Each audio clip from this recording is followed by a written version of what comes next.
de operação internacional, o que não tem nenhum problema. O que é operação internacional? É o fato de ter profissionais habilitados e qualificados para trabalhar diretamente no fluxo de mercadoria. Ou seja, como é que eu faço para trabalhar um determinado produto que está localizado no ponto A e levá-lo para o ponto B.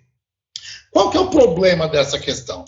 É que quando a gente começa a falar da modelagem de gestão de negócios internacionais, nós estamos falando de um tripé muito específico, onde a parte de operações que está aqui, ó, vocês estão vendo, esse mundinho em cima de um navio, ela faz parte, mas para que a gente tenha a possibilidade de movimentação de carga, existem algumas etapas anteriores. E essas etapas anteriores, elas são: a etapa inicial, ela está atrelada à capacidade que a gente tem de identificar novas perspectivas do negócio no exterior.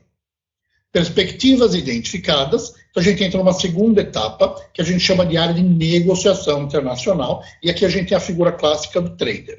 E a terceira opção, depois do negócio fechado, é ter a possibilidade de fazer a entrega.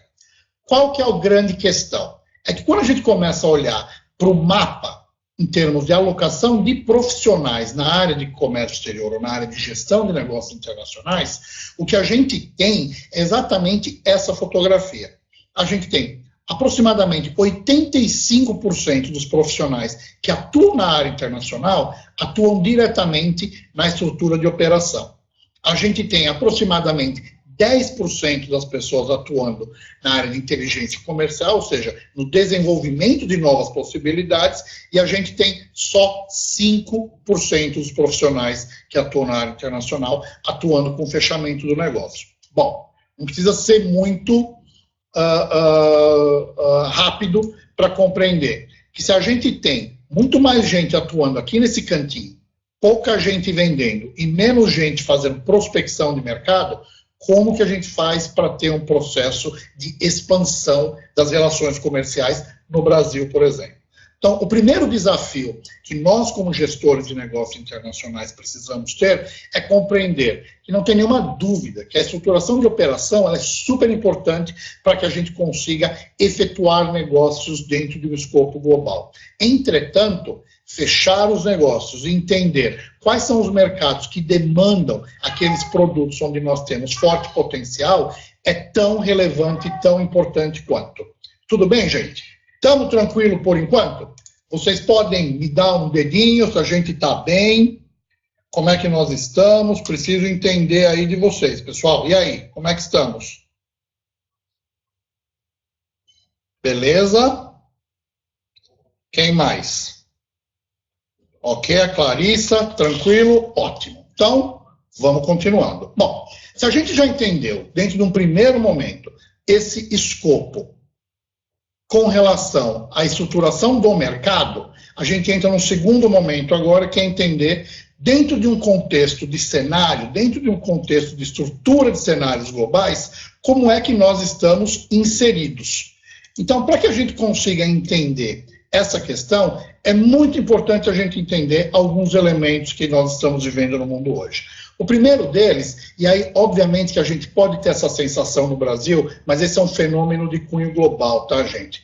Temos a percepção de um sentimento anticomercial e um aumento de protecionismo nas principais economias do mundo.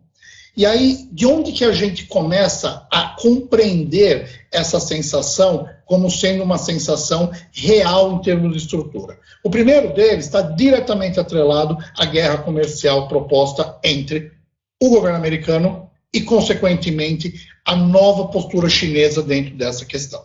Então, o primeiro ponto é como que a política americana passa a estruturar os fluxos de compra já estruturados e preparados, oriundos de organizações chinesas. E aí, a contrapartida desse ponto é como se dão os elementos de retaliação dentro desse contexto. Então, quando a gente começa a entender o cenário global onde a gente está inserido, o primeiro ponto de análise que nós precisamos ter é qual que é a posição norte-americana frente a esse novo momento e como que a China passa a estruturar o seu processo de reposicionamento baseado numa política americana previamente definida e muito focada na questão do protecionismo, principalmente após a eleição do governo Trump. Bom, Qual que é o reflexo disso para a gente? Para a gente, a primeira questão que a gente tem é um processo misto, né, que agrega tanto um conjunto grande de desafios, como também de oportunidades. E por que essa questão ela passa a funcionar dessa maneira?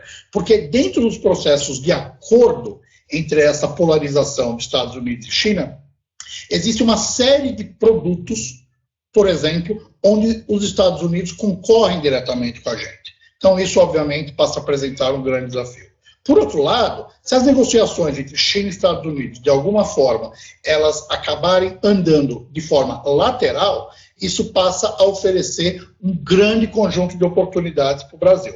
Por outro lado, eu volto que a estrutura do cenário altamente protecionista, ela é um fenômeno global no atual momento, e aí a gente passa a ver de cara, de forma muito clara, um aumento de barreiras, né, contrárias às exportações brasileiras. Esse é o primeiro ponto.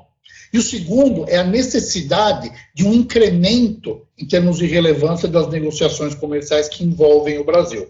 E essas negociações comerciais que envolvem o Brasil, que passam a ter a necessidade de ter maior incrementação, elas acabam tendo 3 pontos que eu diria que são centrais em termos de reflexo. O primeiro é a o notório aumento, né, da importância do mercado externo das relações brasileiras, e a gente passa